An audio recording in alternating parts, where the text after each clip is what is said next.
took a deep breath. At 9 years old, she already knew when someone was completely underestimating her. And this time, unlike all the other times she had bowed her head, something inside her whispered that this would be the last time she would allow herself to be treated like trash. "I understand perfectly, sir," she replied with a calmness that made the producer frown, uncomfortable with the unexpected maturity of this dirty barefoot child. 2 hours earlier, Keisha was sleeping under an awning when she was awakened by a group of production assistants looking for interesting characters for the show's special episode. They saw her singing for coins and immediately knew they had found what they were looking for, someone to serve as comic relief on a show that sold dreams to some and humiliation to others. "We'll put you at the end," said the producer, consulting his clipboard. "After all the talented kids have performed, you come on to balance the show." What that arrogant man didn't know was that Keisha had grown up on the streets watching, learning, memorizing every detail of how the world worked. She knew exactly why she was there. She knew what role they expected her to play. But she also knew something they would never discover until it was too late. In the last 3 years living on the streets, since losing the grandmother who raised her, Keisha had developed something no child should have, the ability to see through the masks adults wore. And at that moment, as she watched the fake smiles and condescending looks around her, she made a decision that would change everything. "Can I ask you a question, sir?" she said, tilting her head slightly with calculated innocence. "Make it quick, kid. We have a show to record." "Do you have children?" The question caught the man off guard. "I do. 2 girls." "Why?" Keisha smiled, a small smile, but one that carried something that made the producer's heart race without him knowing exactly why. "Just curious," she replied, carefully storing that information along with all the other things she had observed and mentally noted over the past 2 hours backstage. As she walked toward the stage, carrying the broken guitar as if it were a treasure, Keisha thought about the letter she had hidden in her only possession, a torn backpack. A letter that explained not only who she really was, but also why being on that show was no coincidence. If you're enjoying this story of a girl who everyone underestimated but who holds secrets capable of turning the tables completely, don't forget to subscribe to the channel. Because what happens when Keisha steps onto that stage will prove that some people are born to rewrite the rules of a world that insists on putting them down. Backstage at American Idol, Keisha watched silently as the other participating children were treated like little celebrities. Assistants ran back and forth offering gourmet snacks, cold water, and even professional makeup services for each of them. "Attention everyone!" shouted producer Richard Brennan, clapping his hands to get their attention. "Remember, you are the future of American music. Today, the whole country will get to know your talents." Meanwhile, Keisha remained seated on the cold floor of the hallway, still holding her broken guitar. When she tried to approach the snack table, a production assistant gently pushed her away. "Sorry, sweetie, but these snacks are only for the official participants," the woman said with a condescending smile. "You must have come to accompany someone, right?" "Actually, I'm also going to perform," Keisha replied calmly. The assistant frowned and consulted her clipboard. "Oh yes, you're the special girl." The way she said special made it clear that it was not a compliment. "Well, anyway, you'll be performing last. Very last." Richard approached the group of talented children, completely ignoring Keisha. "Now listen carefully. You are going to represent the best this country has to offer. Sing with your hearts, show off your perfect techniques, and make your families proud." It was then that one of the participating children, a blonde girl of about 12 named Ashley, noticed Keisha sitting alone. "Dad, why is that girl here?" Ashley asked the well-dressed man beside her. "Don't worry about it, princess," her father replied, lowering his voice. "She's here to, how can I explain it, to show the contrast. So that you can shine even brighter." Keisha heard every word. And for the first time in a long time, she felt a pang of something she hadn't experienced in years, pure, controlled anger. At that moment, her mind flashed back 3 years, to the day she lost her grandmother Dorothy. The only person who believed that a poor black girl could be anything in this world. Dorothy used to say, "Keisha, my granddaughter, when the world tries to diminish you, you grow twice as big. And when they try to silence you, you sing 3 times as loud." Her grandmother had been a gospel singer in a small church in Harlem for over 40 years. She was the one who taught Keisha not only to sing, but to use music as resistance. "Music is our secret weapon, child. They can take our homes, our money, our dignity. but they can never take away what God has put in our voices. After Dorothy died of cancer, because she couldn't afford proper treatment, Keisha ended up living on the streets. But she carried with her something that none of those television producers could have imagined: years of rigorous vocal training and a deep understanding of music that would make any conservatory teacher blush with envy. "Hey girl," Richard called, interrupting her memories. "Do you even know any songs? Because it would be a shame to waste TV time." "I know a few," Keisha replied, strumming her guitar. "A few?" Richard laughed loudly. "What kind of a few? Street music? Rap? Something you learned begging for change?" The other kids laughed along with him. But Keisha just smiled, that same small mysterious smile she had used before. "Can I ask you a question, Mr. Richard?" she said, tilting her head with feigned innocence. "Go ahead." "Did you study music?" Richard looked slightly offended. "Of course I did. I have an MBA in entertainment management from UCLA. "How interesting," Keisha replied, mentally filing away this additional information. "And do you play any instruments?" "I don't need to play to recognize talent when I see it," he retorted, irritated. "I understand perfectly." What Richard didn't know was that, hidden in her torn backpack, Keisha carried a letter from her grandmother Dorothy herself. A letter that explained not only who Keisha really was, but also revealed family connections that would transform that program from a planned humiliation into something completely different. As Richard walked away laughing with the other producers, commenting on how fun it would be to see the little girl try to sing something, Keisha closed her eyes and whispered softly, "Thank you, Grandma. The time has come to use everything you taught me." Each new humiliation only strengthened something inside her that her oppressors couldn't see, a silent strength fueled by the very injustice they tried to impose. What those privileged people didn't know was that every act of contempt was writing their own sentence of defeat, and that behind those seemingly vulnerable eyes, a perfect plan was beginning to take shape. While Richard and the other producers enjoyed planning her public humiliation, Keisha calmly walked to a quiet corner backstage. She opened her torn backpack and carefully removed a yellowed envelope. It was the letter her grandmother Dorothy had left her, with specific instructions: "Only open when you are ready to use everything I taught you, my granddaughter." 3 years living on the streets had been enough for Keisha to understand that she was ready. The letter revealed something that would make anyone in that studio swallow every word of contempt. Dorothy Williams had not been just an ordinary gospel singer. She had been one of the first black women to graduate in music composition from the Juilliard School in the 1960s, when this was practically impossible.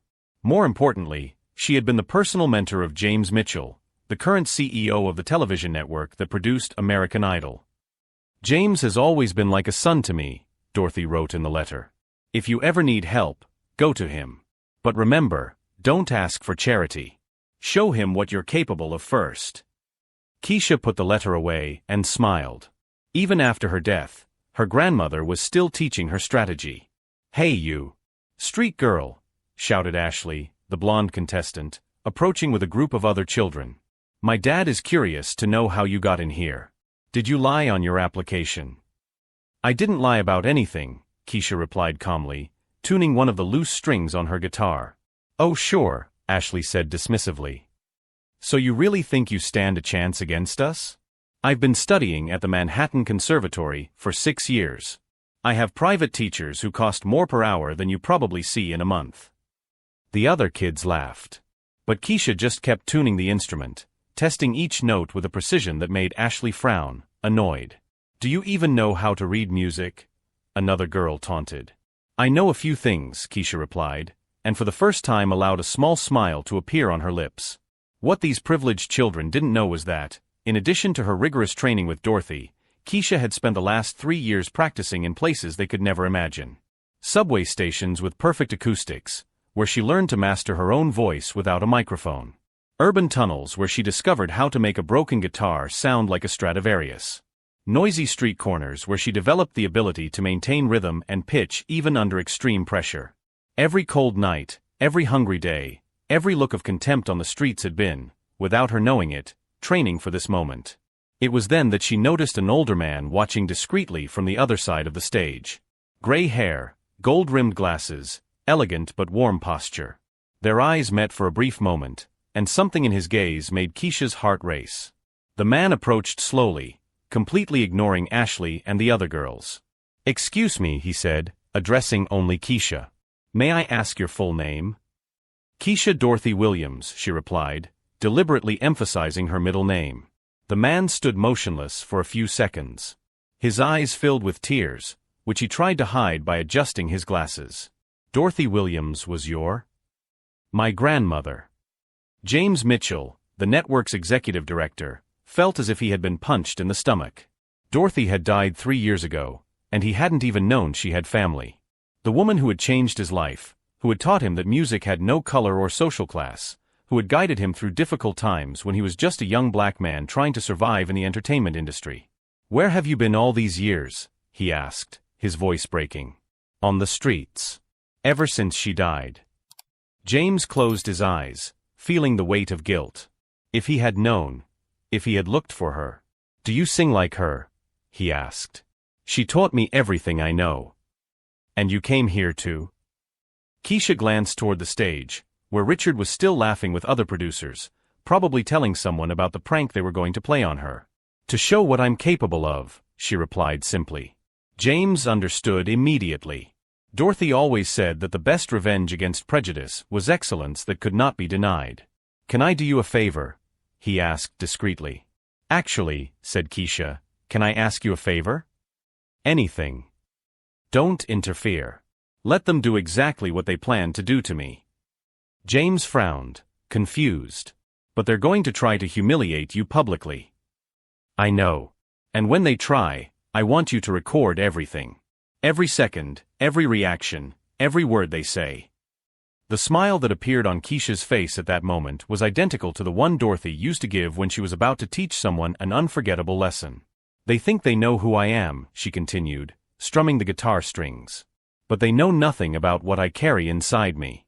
About the years of training, about the music that runs through my veins, about the strength my grandmother passed on to me." James nodded, beginning to understand the plan. "And then you do what you think is right with this recording."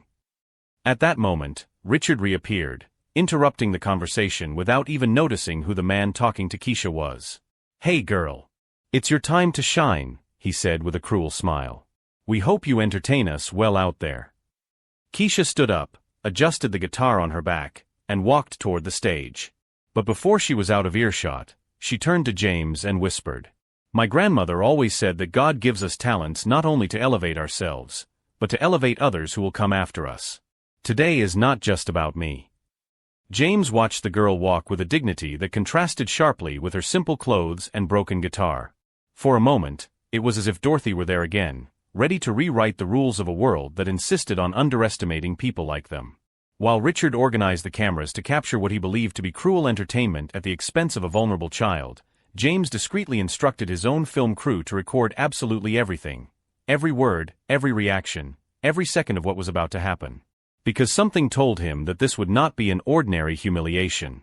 It would be the moment when a little street performer would teach an entire country that true talent does not choose cradle, color, or social class to be born into, and that underestimating people like Keisha Williams is always a mistake that comes at a high price. The stage lights came on full blast as Keisha stepped into the center of America's stars.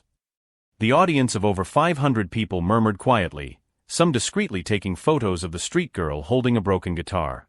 Richard, backstage, whispered to his assistants, "Remember, when she starts singing, activate the faulty sound system. I want that horrible hissing sound coming out of the speakers. It'll be hilarious." Ashley and the other participating children watched from backstage, eager to witness what they believed would be the inevitable humiliation of someone who didn't belong there. "Hello," Keisha said into the microphone, her clear voice echoing through the auditorium. "My name is Keisha Dorothy Williams. I'm 9 years old, and I want to dedicate this song to my grandmother, who taught me that music has no color or social class." Richard frowned when he heard the full name. Something about that Dorothy sounded familiar, but he quickly dismissed the thought. Keisha adjusted her guitar and played the first chords. The sound, even coming from a damaged instrument, was pure and in tune with a precision that made some professional musicians in the audience sit up straight in their chairs. That's when Richard signaled to his assistants. The sound system began to produce a deafening hiss, completely interfering with the music. The audience covered their ears, annoyed. Some people started to laugh, thinking it was the girl's fault. "Technical problems," Richard shouted from the side of the stage, feigning concern. "What a shame, but we'll have to end it here." But Keisha didn't stop. She stepped away from the microphone, positioned herself in the center of the stage, and began to sing without amplification. Her voice, trained by years of performing in noisy subway stations, cut through the air like a sharp blade. The static continued, but Keisha's voice was so powerful that it echoed throughout the auditorium, reaching even the back rows. One by one, people began to fall silent, mesmerized. She sang Amazing Grace in a version that blended traditional gospel with classical techniques that only someone trained by a master would recognize. Every note was perfect, every phrase charged with an emotion that brought tears to the eyes of the audience. Richard, desperate, shouted to his assistants, "Turn everything off. Cut the broadcast." But it was too late. James Mitchell had already instructed his team to keep the cameras rolling, broadcasting everything live to millions of American homes. When Keisha finished, there was 3 long seconds of silence before the audience erupted in deafening applause. The audience rose to their feet, shouting, crying, cheering. Even Ashley and the other children backstage were speechless. That's when James Mitchell took the stage. "Ladies and gentlemen," he said, taking the microphone, "my name is James Mitchell, Executive Director of this television network. And I need to tell you who this extraordinary girl really is." Richard turned completely pale. He didn't know the executive director was there. Keisha Dorothy Williams is the granddaughter of Dorothy Williams, one of the greatest gospel singers and songwriters in this country. A woman who graduated from Juilliard in the 1960s, when that was almost impossible for a black woman. A woman who was my personal mentor for over 20 years. The audience gasped collectively. "Dorothy died 3 years ago, and I didn't even know she had a granddaughter living on the streets," James continued, his voice breaking. "Meanwhile, the producers of this show brought this child here not to celebrate her talent, but to publicly humiliate her." Richard tried to hide behind the scenes, but James continued. "It was all filmed. Every cruel comment, every attempt at sabotage, every moment they tried to turn this child into entertainment at the expense of her dignity." The cameras found Richard, who was now visibly sweating as he tried to escape. "Richard Brennan," James said, pointing directly at him, "you're fired. Not just from this show, but from this network. And I'm sure no other reputable broadcaster will hire someone who thinks it's fun to humiliate children on national television." The audience began to boo Richard fiercely. He tried to shout something in his defense, but his voice was completely drowned out by the cries of outrage.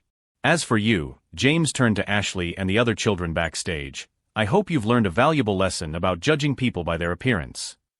Ashley, completely ashamed, lowered her head. Several other children began to cry, realizing the magnitude of their cruelty. James then knelt down beside Keisha, who remained calm in the center of the storm. "Keisha, on behalf of this entire company, I apologize," he said. "Your grandmother would be incredibly proud of you. Not just for your talent, but for the dignity with which you faced all of this." "She always told me that music is our secret weapon," Keisha replied simply. "And that the best remedy for prejudice is excellence that cannot be denied."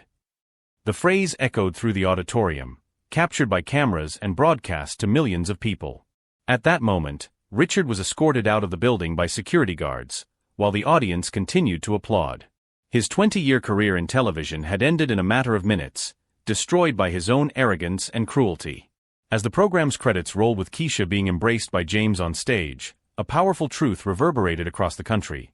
Underestimating someone based on their background is always a costly mistake, and that true talent does not choose the cradle in which it is born. It just waits for the right opportunity to shine and rewrite all the rules of a world that insists on putting people in boxes too small to contain their greatness. The days following the broadcast of American Idol became a whirlwind that no one could have predicted. The video of Keisha singing Amazing Grace while facing technical sabotage went viral in less than 24 hours, reaching over 50 million views and becoming the most shared television moment of the year. James Mitchell kept his word in an even more impactful way than he had promised. The next morning, he called a national press conference where he showed all the behind-the-scenes footage, every cruel comment from Richard, every mean laugh from the other children, every moment they tried to turn Keisha into entertainment at the expense of her dignity. "This television network failed an exceptional child," James said in front of dozens of cameras. "And we will not allow this to happen again." The public reaction was overwhelming. Richard Brennan not only lost his job, his entire career collapsed in a matter of hours. No broadcaster, production company, or entertainment company across the country wanted to associate its name with a man who had tried to humiliate an orphan child on national television.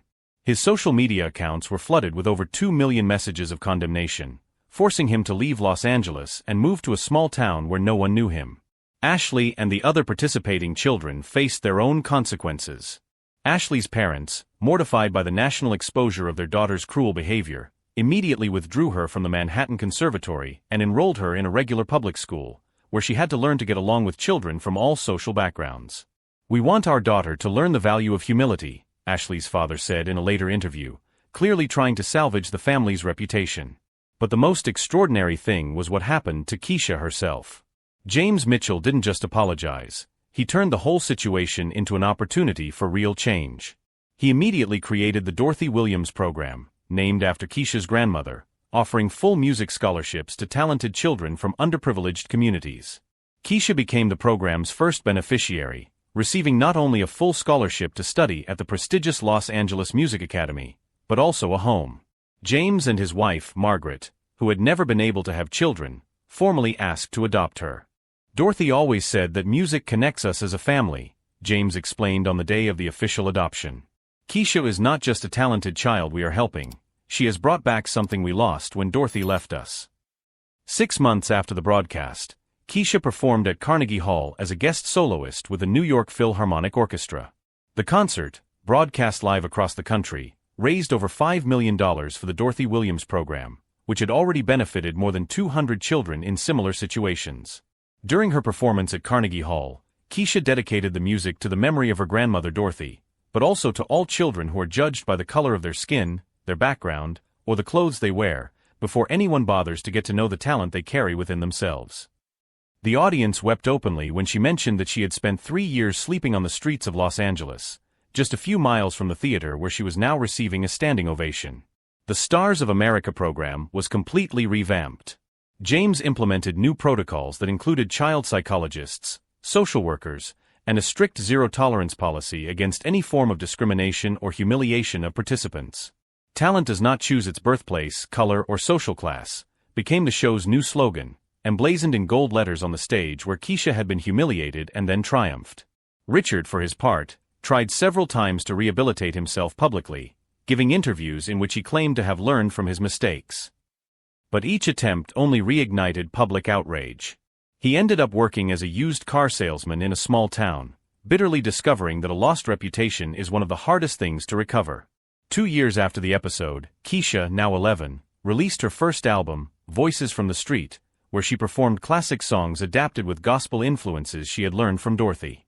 The album debuted at #1 on the music charts and earned her a Grammy nomination for Best Classical Vocal Album. At the Grammy ceremony, Keisha wore a simple but elegant dress and carried the same broken guitar she had brought to the show 2 years earlier, now restored and tuned, but retaining the marks of time as a reminder of her journey. "This guitar taught me that our true strength comes not from what we have, but from what we do with what we have," she said as she accepted the award.